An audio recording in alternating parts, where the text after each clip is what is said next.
90 రోజుల కోర్సు పూర్తి చేస్తే చాలు 100% ప్లేస్మెంట్ సపోర్ట్ తో సాఫ్ట్వేర్ జాబ్ మీ సొంతం. వెంటనే కోడ్ జ్ఞాన్ డెస్టినేషన్ ని సంప్రదించండి.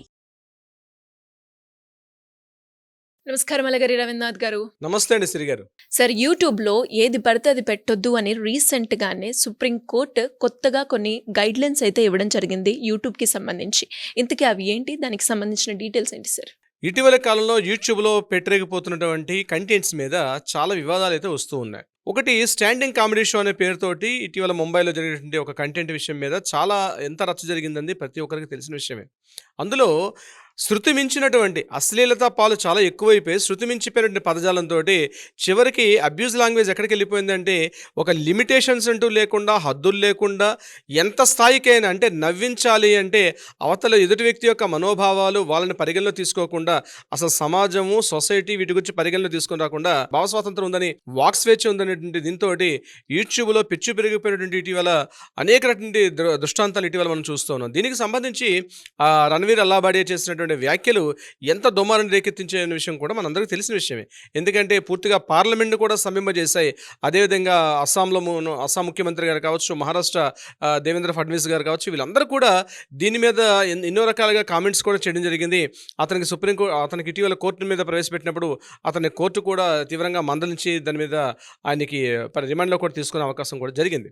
అంటే ఏమవుతుందంటే యూట్యూబ్ మాధ్యమాలు ఏదైతే సోషల్ మీడియాలో యూట్యూబ్ అండి డైలీ రొటీన్లో సుమారు గంటల పాటు యువత అందరూ కూడా మహిళల, స్త్రీల, పిల్లల, వృద్ధులను కాకుండా ప్రతి ఒక్కరు మోస్ట్ ఆఫ్ టైం మనం ఎక్కువగా ఈ టెలిమీడియాలో నుండి సోషల్ మీడియా ప్లాట్ఫామ్ మీద డిపెండ్ అవుతున్నప్పుడు అక్కడ కంట్రోల్ లేనటువంటి విషయం మీద, అంటే ఒక వీడియోని యూట్యూబ్లో అప్లోడ్ చేసేటప్పుడు కొన్ని ఫార్మల్ క్రైటీరియాస్ కొన్ని ఉంటాయి.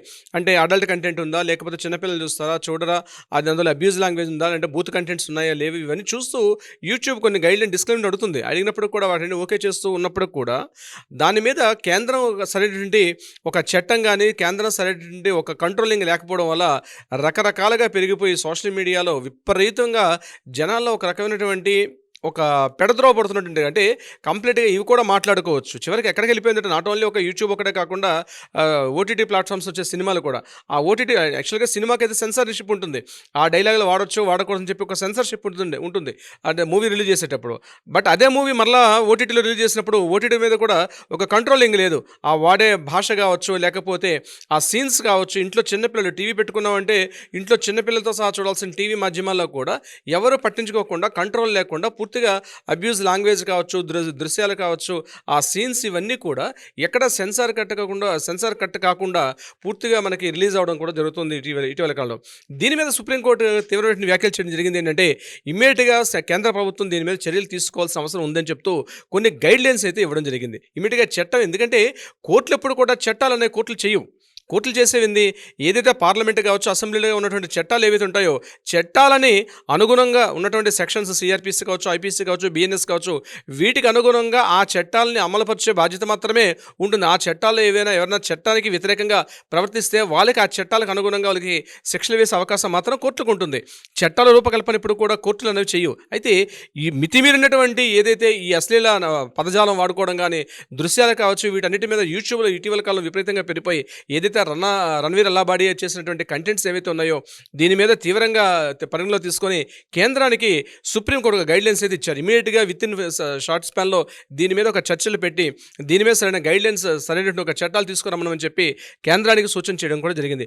ఒకవేళ సెంట్రల్ గవర్నమెంట్ కానీ తీసుకొని రాకపోతే, చట్టాలు తీసుకొని రావడంలో కాస్త ఆలస్యం అయినట్లయితే ఇమీడియట్గా మేము రెస్పాండ్ అయ్యి కొంత గైడ్లైన్స్ అయితే ఇవ్వడం జరుగుతుంది.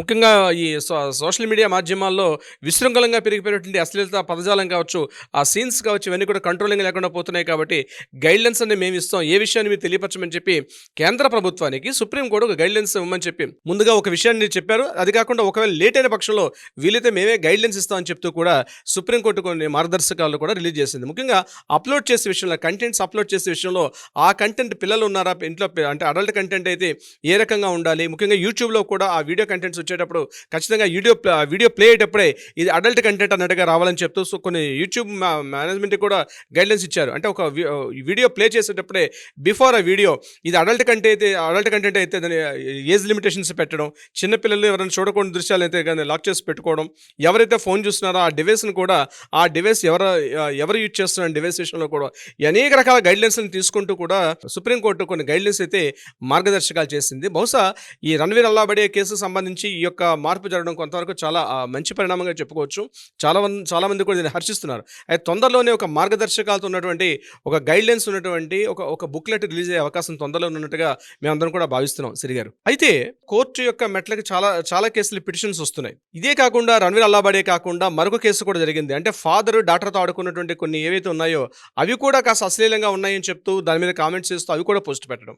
ఇది కాకుండా టీచర్స్ స్టూడెంట్స్ మధ్య సంఘటనలు కావచ్చు, అదేవిధంగా ఇంట్లో ఉన్న పెద్దవాళ్ళు పిల్లలతో ఉన్న కావచ్చు, ఏ వీడియోస్ అప్లోడ్ చేయాలి, ఏ వీడియోస్ అప్లోడ్ చేయకూడదు అన్నటువంటి. అంటే యాక్చువల్గా మనకి శాటిలైట్ మీడియా ఉండే సందర్భంలో శాటిలైట్ మీడియా కొన్ని గైడ్లైన్స్ ఉంటాయి.